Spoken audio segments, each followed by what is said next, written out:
બસ એને છેલ્લે એના પણ કરી દેવાનું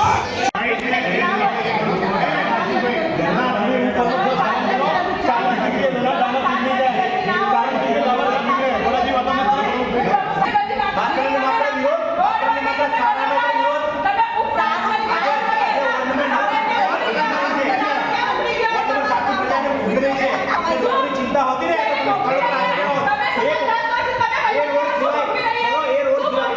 સાંભળવાની તાકાત છે તો બેનો સાંભળો હા તો સાંભળો તમને હું સાંભળી લઉં પછી મને તમે સાંભળો વોર્ડ નંબર 7 નું આટલા કામ ચાલુ થયા કયા કામમાં તમે તમારી 5 મિનિટ આપી છે કયા કામમાં તમે ત્યાં ઉભા રહ્યા છો